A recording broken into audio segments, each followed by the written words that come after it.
എപ്പോഴും വേണം, നേതൃത്വത്തിനൊരു പുരുഷൻ വേണം, തലപ്പത്തൊരു പുരുഷൻ തന്നെ വേണം.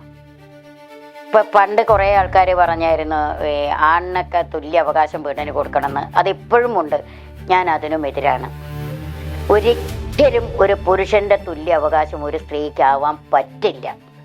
ഇല്ല, ഒരിക്കലും പുരുഷന് തുല്യം ഒരു സ്ത്രീ ആവില്ല എന്ന് കരുതി പുരുഷന്റെ അടിമയല്ല സ്ത്രീ. വെടികഴിഞ്ഞ് എവിടെയെങ്കിലും നിൽക്കുകയാണെങ്കിൽ ഞാൻ കള്ളൗട്ട് ചെയ്യാൻ പറ്റുക ചെയ്യുമെന്ന്. കുട്ടിക്ക് ക്യാൻസർ വന്നു. അപ്പോൾ ആരോ പറഞ്ഞു VD സതീശൻ ചെന്ന് കണ്ടാൽ മതി എന്ന് പറഞ്ഞു. ഇയാൾ VD സതീശൻ ചെന്ന് ഇവരെ പരിചയപ്പെടുത്തി കൊടുത്ത് അപ്പോഴേക്കപ്പോഴേ VD സതീശൻ ഡ്രസ്സും മാറി കുട്ടീനെ കൂട്ടി ഇവർ പോയി ഡോക്ടറെ കാണിച്ച് അവിടുന്ന് കുറച്ച് പൈസ എന്തോ കൊടുത്ത് വിട്ടുന്നു. പിന്നെ അവർ കള്ളവോട്ടേ ചെയ്യുള്ളൂ. അതുപോലെ ആര് ചെന്നാലും ശരി, ഒരാളെയും പുറത്ത് നിർത്തുക അല്ലെങ്കിൽ ചെയ്തു കൊടുക്കാൻ എന്തോ നിൽക്കില്ല VD സതീശൻ.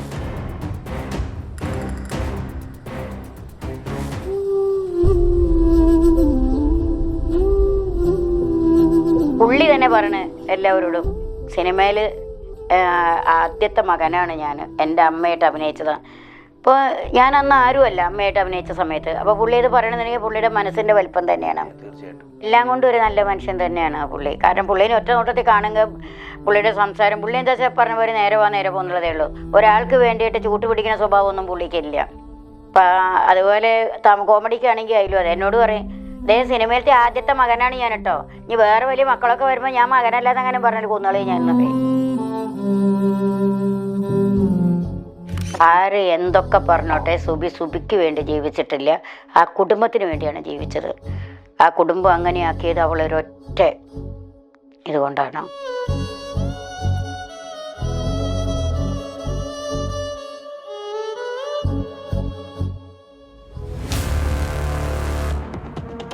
അപ്പം ചേച്ചി എങ്ങനെയാണ് ഈ കോമഡി കഥാപാത്രങ്ങൾ കൂടുതൽ ചെയ്യാൻ? എനിക്ക് തോന്നുന്നു ഇപ്പോഴും എനിക്കൊക്കെ മനസ്സിൽ ഓർമ്മ വരുന്ന കസ്തൂരിമാല കഥാപാത്രമാണ്.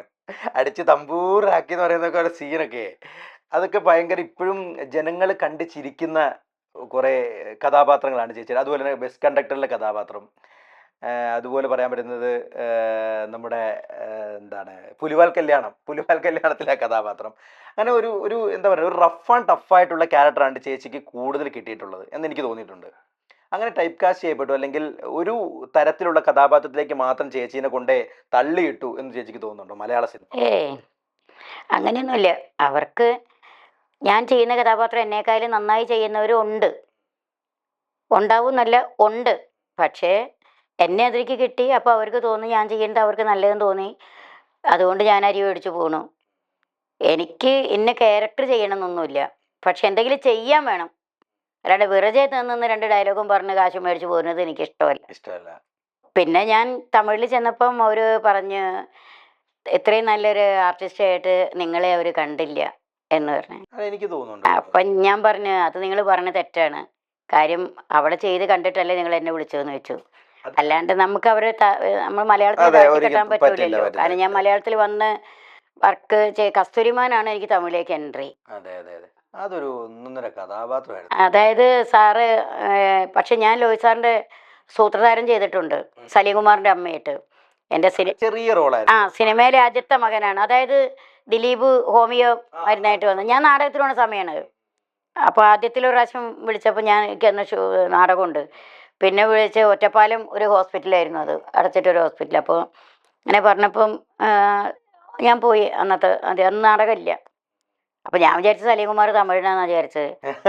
അപ്പം ദിലീപ പറഞ്ഞത് അങ്ങനെ. പിന്നെ സലീംകുമാറിൻ്റെ അമ്മയായിട്ടാണ്. സിനിമയിൽ എൻ്റെ ആദ്യത്തെ മകൻ സലീംകുമാറാണ്. പിന്നെ ഇപ്പം ഒരുപാട് വലിയ രജനി സാറിൻ്റെ മുത്തശ്ശി വരെയായി. അല്ല, സലീംകുമാർ ഏട്ടൻ്റെ കാര്യം പറയുമ്പോൾ നമുക്ക് കുറച്ച് അനുഭവങ്ങൾ പറയാതെ പോകുന്നത് ശരിയല്ല എന്ന് എനിക്ക് തോന്നുന്നു. കാരണം അത്രയും അതുല്യനായൊരു കലാകാരൻ മാത്രമല്ല, നല്ലൊരു മനുഷ്യസ്നേഹിയായിരുന്നു. അത് മാത്രമല്ല പുള്ളിക്ക് അദ്ദേഹത്തിന് എനിക്ക് കൂടുതൽ ഇഷ്ടപ്പെട്ട ഒരു കാര്യം എന്ന് പറയുന്നത്, നമ്മുടെ രാജ്യം അല്ലെങ്കിൽ നമ്മുടെ കേരളമൊക്കെ ഈ മതഭ്രാന്തിന്റെ പിടിയിലേക്ക് പോകുമ്പോൾ അദ്ദേഹം കൃത്യമായ നിലപാടുകൾ, ആ കോൺഗ്രസ്സുകാരൻ എന്ന രീതിയിലുള്ള അദ്ദേഹത്തിന്റെ കൃത്യമായ നിലപാടുകൾ അദ്ദേഹം എപ്പോഴും തുറന്നു കാട്ടിയിട്ടുണ്ട്. അതല്ല, എല്ലാം കൊണ്ടും ഒരു നല്ല മനുഷ്യൻ തന്നെയാണ് പുള്ളി. കാരണം പുള്ളീനെ ഒറ്റ നോട്ടത്തിൽ കാണുമ്പോൾ പുള്ളിയുടെ സംസാരം, പുള്ളി എന്താ വെച്ചാൽ പറഞ്ഞ പോലെ നേരെ പോകുന്നുള്ളതേ ഉള്ളൂ. ഒരാൾക്ക് വേണ്ടിയിട്ട് ചൂട്ടുപിടിക്കുന്ന സ്വഭാവമൊന്നും പുള്ളിക്കില്ല. അപ്പം അതുപോലെ കോമഡിക്കാണെങ്കിൽ അതിലും അതെ. എന്നോട് പറയും, ദേ സിനിമയിലത്തെ ആദ്യത്തെ മകനാണ് ഞാൻ കേട്ടോ. ഇനി വേറെ വലിയ മക്കളൊക്കെ വരുമ്പോൾ ഞാൻ മകനല്ലാതെ അങ്ങനെ പറഞ്ഞാൽ കൊന്നുകളി ഞാൻ എന്ന് പറയും. അതുപോലെ പുള്ളി തന്നെ, കാരണം ഞാൻ ആര് സലീംകുമാർ ആര് അഭിനയിച്ച സമയത്ത് അതൊക്കെ കഴിഞ്ഞിട്ട് ഞങ്ങൾ മഴവിൽ മനോരമ തോന്നുന്നു ഒരു കോമഡി സംഭവത്തിൽ പോയപ്പം പുള്ളി തന്നെ പറയണേ എല്ലാവരോടും, സിനിമയിൽ ആദ്യത്തെ മകനാണ് ഞാൻ, എൻ്റെ അമ്മയായിട്ട് അഭിനയിച്ചതാണ്. ഇപ്പോൾ ഞാൻ അന്ന് ആരുമല്ല അമ്മയായിട്ട് അഭിനയിച്ച സമയത്ത്. അപ്പോൾ പുള്ളി ഇത് പറയണമെന്നുണ്ടെങ്കിൽ പുള്ളിയുടെ മനസ്സിൻ്റെ വലിപ്പം തന്നെയാണ്. തീർച്ചയായിട്ടും. ഇപ്പോഴിപ്പോൾ നിങ്ങളൊക്കെ പറഞ്ഞു ഞാൻ അങ്ങനെയാണ് ഇങ്ങനെയാണ് എല്ലാം ചെയ്യുന്നത്. പക്ഷെ അതൊന്നും എൻ്റെ കഴിവല്ല. ഭഗവാൻ തന്നൊരു അനുഗ്രഹം, എൻ്റെ അമ്മയുടെ അനുഗ്രഹം. എൻ്റെ അമ്മയ്ക്ക് നാഴി കഞ്ഞി കൊടുക്കാൻ ഈശ്വരൻ തന്നൊരു വഴി, അത്ര മാത്രമേ ഞാൻ കണക്കാക്കുന്നുള്ളൂ. ഞാൻ ഇന്നും സിനി ഫീൽഡിൽ നഴ്സറി കുട്ടിയാണ്, ഒന്നും അറിയില്ല. ഒരു ഡയറക്ടർ പറഞ്ഞു എനിക്കൊരു ഒരു വൈരാഗ്യ ബുദ്ധിയുണ്ട്. കാരണം ഒരു റൈറ്റർ എഴുതി വെച്ചത് ഒരു 50% അവർക്ക് കൊടുക്കണം. അത് ഡയറക്ടർ ആ കുട്ടീനെയാണല്ലോ തേച്ച് കുളിപ്പിച്ച് മിനിക്ക് കുട്ടി പൂർണ്ണതയിൽ എത്തിക്കുന്നത് ഡയറക്ടറാണ്.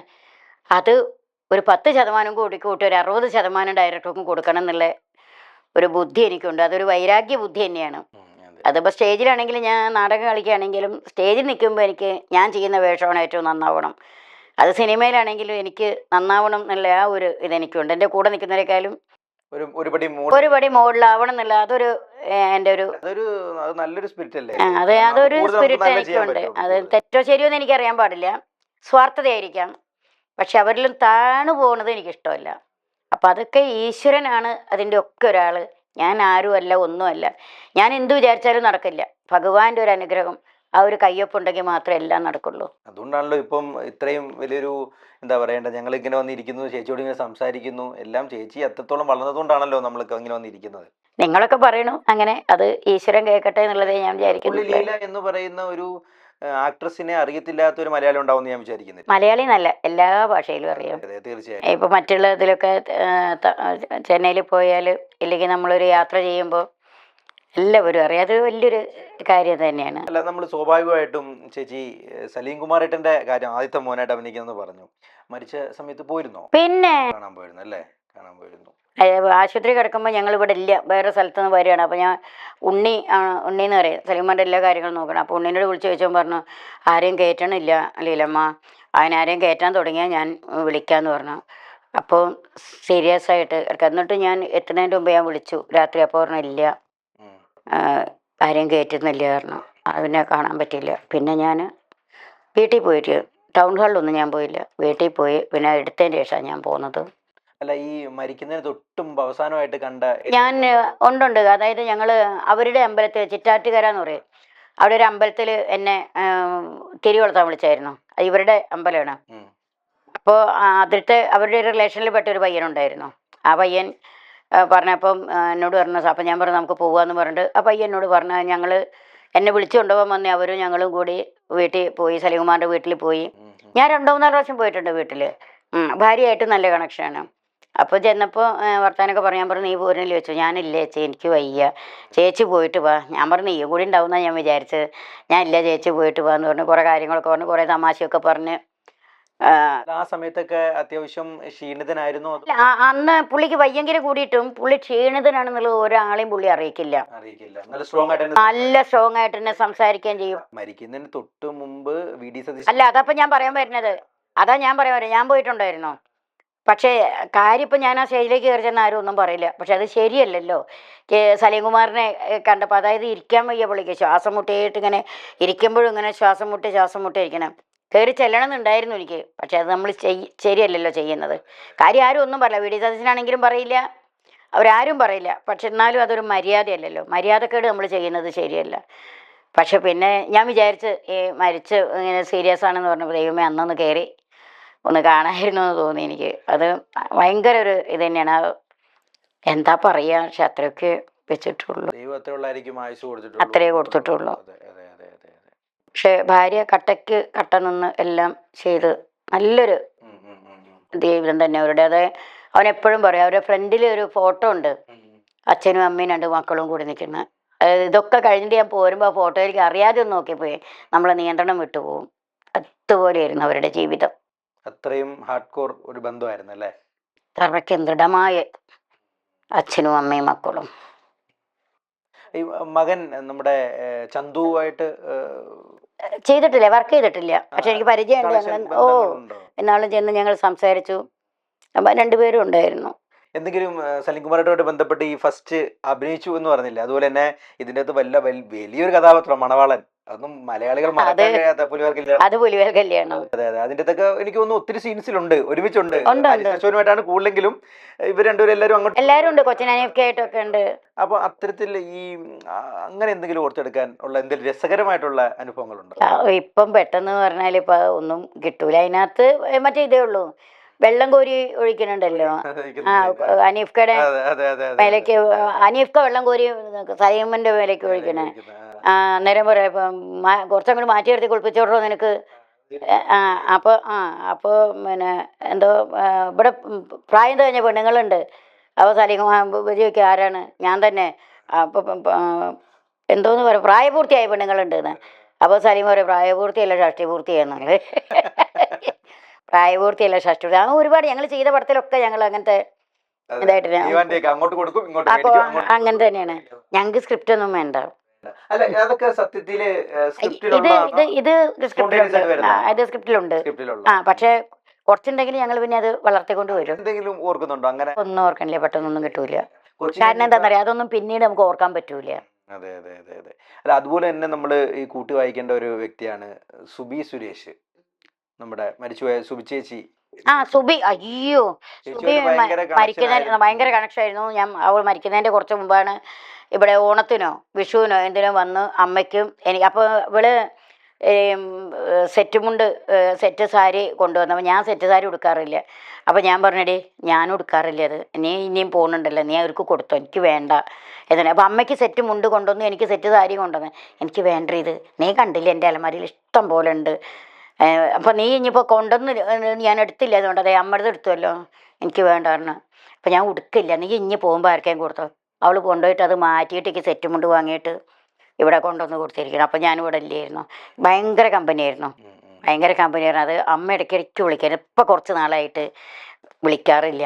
കാരണം ഞാനും അമ്മയുടെ മരണവും ഇതൊക്കെ കൂടിയായിട്ട് ഞാനൊരു ഇതായിപ്പോൾ എൻ്റെ അമ്മയുടെ.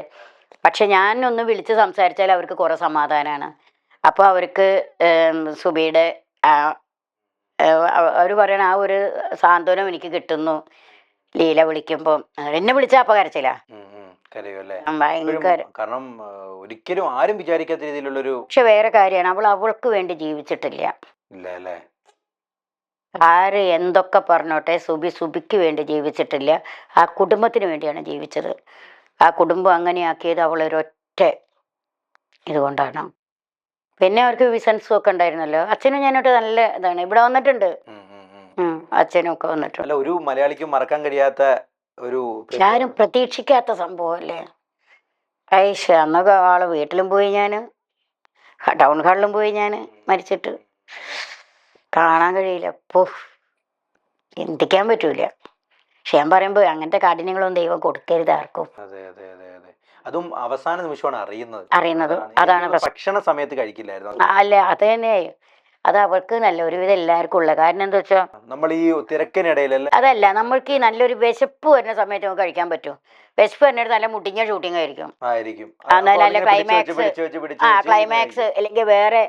അപ്പം എന്നാൽ ശരി, ഇത് കഴിയട്ടെ എന്ന് പറയും. പിന്നെ അതിൻ്റെ ഒരു ക്രൈസ് അതിൽ പോകുമ്പോൾ പിന്നെ ഈ സമയം കഴിയും. ആ സമയം കഴിയുമ്പോൾ നമ്മളിത് മറന്നും പോകും. പിന്നെ വിശപ്പ് പോകും, പിന്നെ കഴിക്കാൻ പറ്റൂല. ലിവറിനെയാണ് ഏറ്റവും കൂടുതൽ ബാധിക്കുന്നത്. അതങ്ങനെയൊക്കെ ആയിട്ടാ പാവം.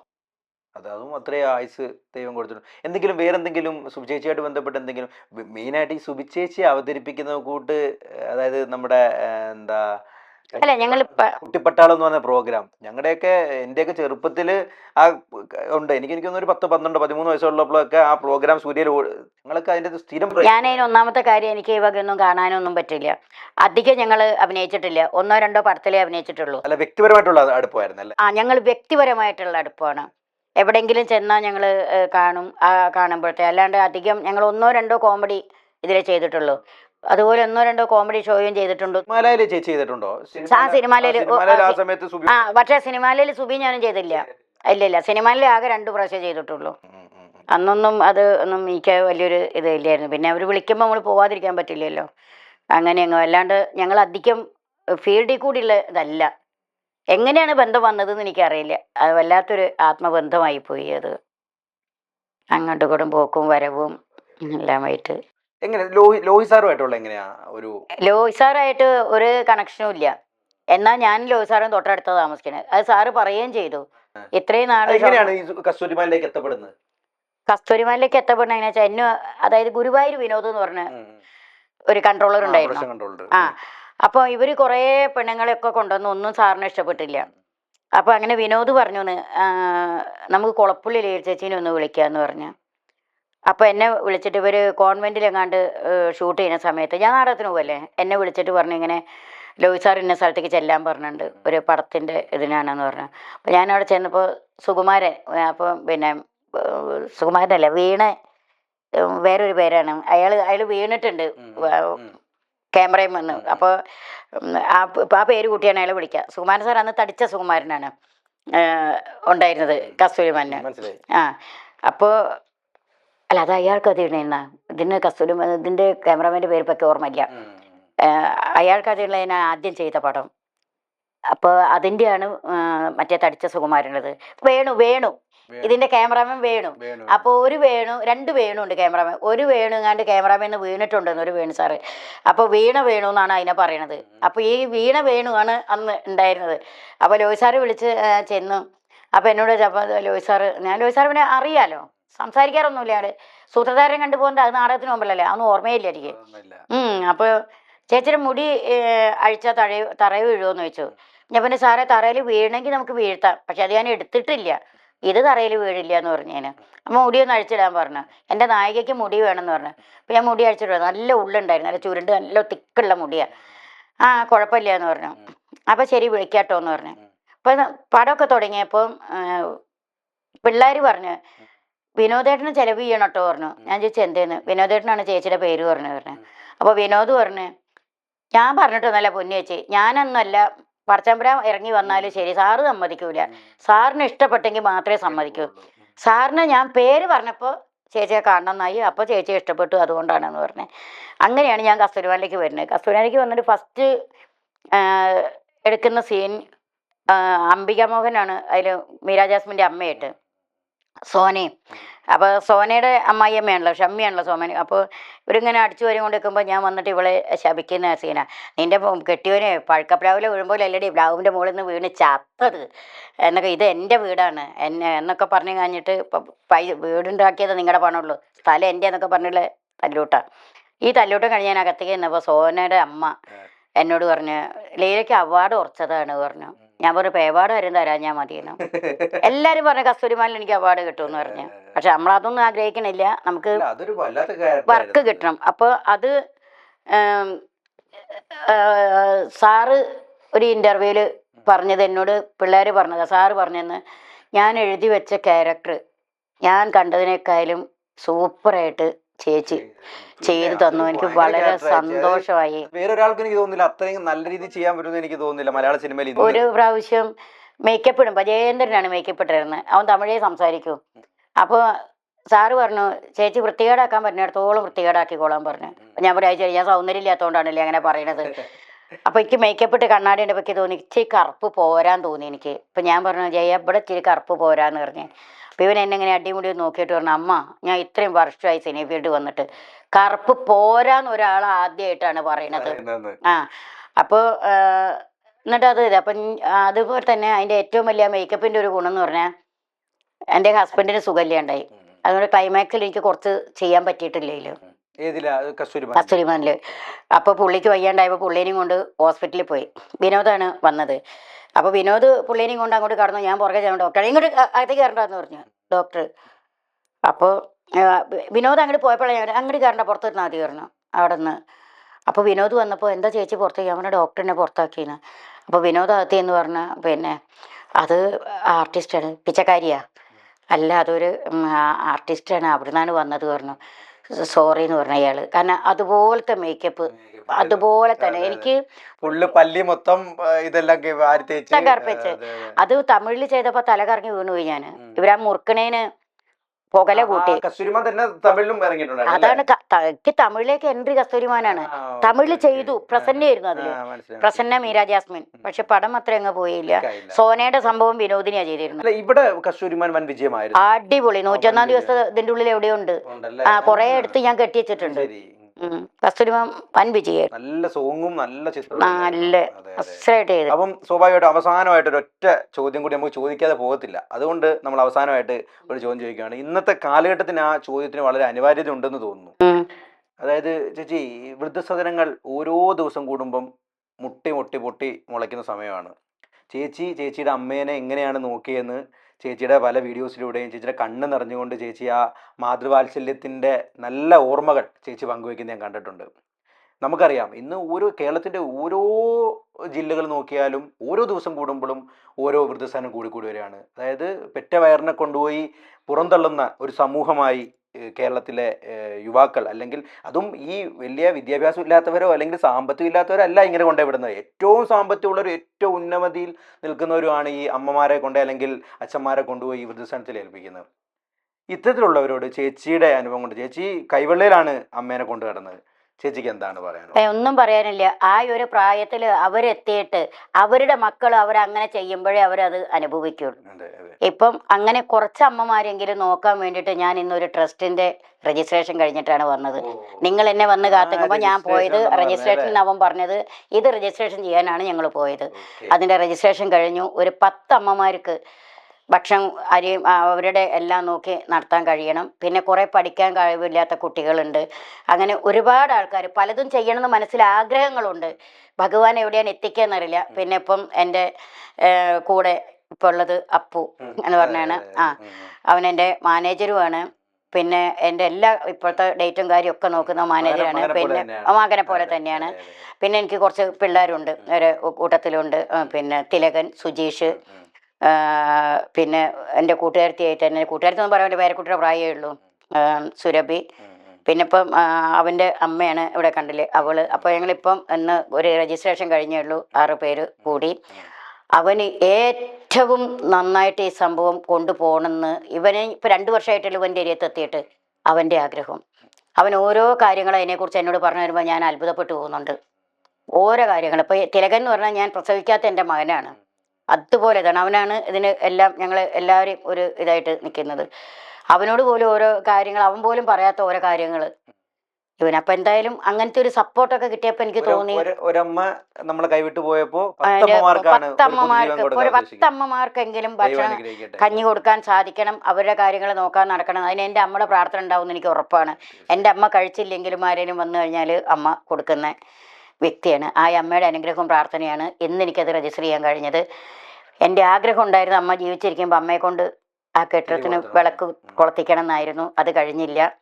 അമ്മ 97 വയസ്സിലാണ് പോയത്. ഇപ്പോൾ 2 കൊല്ലം കഴിഞ്ഞപ്പോൾ 99ആയി. 100 വയസ്സ് ആഘോഷിക്കണമെന്നുണ്ടായിരുന്നത് ദൈവം തന്നില്ല. പക്ഷെ ദൈവത്തിനോട് എന്നാലും ഞാൻ നന്ദി പറയാണ്, കഷ്ടപ്പെടുത്താണ്ട് ദൈവം കൊണ്ടുപോയി. അല്ല ചേച്ചി അമ്മയ്ക്ക് വേണ്ടിയല്ലേ ജീവിച്ചത് തന്നെ? അമ്മയ്ക്ക് വേണ്ടിയാണ് ജീവിച്ചത്. അപ്പം എന്താണെങ്കിലും ചേച്ചി ഇപ്പം നല്ലൊരു കാര്യത്തിലേക്ക് ചേച്ചി കാലെടുത്ത് വെക്കുകയാണ്. ചേച്ചിക്ക് എല്ലാവിധ അനുഗ്രഹങ്ങളും ഉണ്ടാകട്ടെ. കാരണം ചെറിയൊരു കാര്യമല്ല. 10 അമ്മമാർക്ക് എന്ന് പറഞ്ഞാൽ ഞാൻ പറഞ്ഞല്ലോ, ഓരോ ദിവസവും വൃദ്ധസദനങ്ങൾ ഇങ്ങനെ കൂടി വരുന്ന സമയത്ത് ഇങ്ങനെ ഒരു ഇനിഷ്യേറ്റീവ് എടുത്ത് ചേച്ചി മുന്നോട്ട് പോകുന്നതിൽ, അതും ചേച്ചി വലിയ സാമ്പത്തികമുള്ള ആളൊന്നും അല്ല, ഒരു സാമ്പത്തികമില്ല മോനെ, ഞാൻ വെറും സീറോ ബാലൻസ്. അതാണ് ഏറ്റവും നല്ല മനസ്സിൽ. ഇപ്പൊ ഞാൻ പറയട്ടെ, ഇത് രജിസ്റ്റർ ചെയ്യാൻ 10-25,000 രൂപ വേണമെന്ന് പറഞ്ഞു. എങ്ങനെയാണെങ്കിലും എനിക്കത് രജിസ്ട്രേഷൻ അങ്ങോട്ട് എത്തുന്നില്ല. വരുമ്പോഴേക്ക് എന്തെങ്കിലും ആവും. അങ്ങനെ ഇപ്പൊ കുറേ അമ്മ ജീവിച്ചിരിക്കുമ്പോൾ തുടങ്ങിയതാണ് ഇത് തുടങ്ങണം എന്നുള്ളത്. അങ്ങനെ ഞാനൊരു ജീവൻ ജ്യോതി ഉണ്ട് ഇവിടെ, ചുരുക്കി പറയ്ക്ക് സമയം പോയി. ജീവൻ ജ്യോതി ഉണ്ട്. അപ്പോൾ ഒരു പ്രാവശ്യം ഞാൻ പറഞ്ഞു ഇങ്ങനെ തലേന്ന് ചെന്ന് കിടന്നാൽ പിറ്റേന്ന് രാവിലെ എണീക്കരുത് എന്ന് പറഞ്ഞ് കുറേ ആൾക്കാർക്ക് മനസ്സിൽ കുറിച്ച് അവർക്കൊക്കെ വലിയ സങ്കടമായി. അങ്ങനെ പറയരുത്, ഞങ്ങളൊക്കെ മക്കളുണ്ട് എന്നൊക്കെ പറഞ്ഞ് ഈ ജീവൻ ജ്യോതിയിലെ 2 ചെയർമാന്മാർ അവർ എന്തോ കഴിഞ്ഞിട്ട് ഭക്ഷണം കഴിക്കാൻ വന്ന് ഇത് നോക്കിയപ്പോൾ അവർ ഇത് കണ്ടു. അപ്പോൾ അവർ എന്നെ ഒരു സീനിയർ ജീവൻ ജ്യോതിയിലെ ഒരു സീനിയർ മെമ്പർ എന്നും പറഞ്ഞു കഴിഞ്ഞാൽ അവർ വിളിച്ച് 25,000 രൂപ തന്നു. അന്ന് ഞാൻ തീരുമാനിച്ചു ഇതെനിക്കിത് രജിസ്ട്രേഷനുള്ള പൈസയാണെന്ന്. അപ്പം എൻ്റെ അമ്മയുടെ മനസ്സ് അവിടെ എത്തി. എൻ്റെ കുട്ടി ഇത് രജിസ്റ്റർ ചെയ്യാൻ പൈസ ഇല്ലാണ്ട് കിടന്ന് കഷ്ടപ്പെടുവാണ്. അപ്പം 25,000 രൂപ അവരൊരു കവറിലാക്കി ജീവൻ ജ്യോതിയുടെ ഇത് തന്നു. ഇപ്പം രജിസ്ട്രേഷൻ കഴിഞ്ഞു ഇന്ന്. തീർച്ചയായിട്ടും വെച്ചിട്ട് ഞാൻ രജിസ്റ്റർ ചെയ്ത് ഇവളും സൈൻ ചെയ്ത് ഞാനും സൈൻ ചെയ്ത് ഞാൻ കൊണ്ട് പോന്നു. തീർച്ചയായിട്ടും ഈ 10 എന്നുള്ളത് അതിനേക്കാൾ ഒരുപാട് സംഖ്യയിലേക്ക് ആക്കണം. എത്താനും അതെ അതെ ഇനി ദൈവം ഇതൊക്കെ തുടങ്ങി അനുഗ്രഹിക്കട്ടെ. നല്ല നമുക്കും ഇതാവട്ടെ. ഞങ്ങളും എല്ലാവിധ സപ്പോർട്ടും സഹകരണമായിട്ട് ചേച്ചിയോടൊപ്പം ഉണ്ടാവും. സപ്പോർട്ടും സഹകരണവും വേണം. തീർച്ചയായിട്ടും തീർച്ചയായിട്ടും അത് പിന്നെ നമുക്ക് ഇതൊക്കെ സാമ്പത്തികമായിട്ടാണെങ്കിലും ഒരു ഇതാവട്ടെ. അടിപൊളി എന്താ പറയാ, നമുക്ക് വീണ്ടും എടുക്കാം, കാണാം അതെ അതെ നമ്മൾ തീർച്ചയായിട്ടും തമ്മിൽ. തീർച്ചയായിട്ടും തീർച്ചയായിട്ടും. അപ്പം ചേച്ചി വീണ്ടും നമ്മൾ വലിയ ഒരുപാട് സിനിമകളിലൂടെ വീണ്ടും ചേച്ചിനെ കാണാൻ കഴിയട്ടെ. ആയുരാരോഗ്യ സൗഖ്യങ്ങൾ നേർന്നുകൊണ്ട് നന്ദി.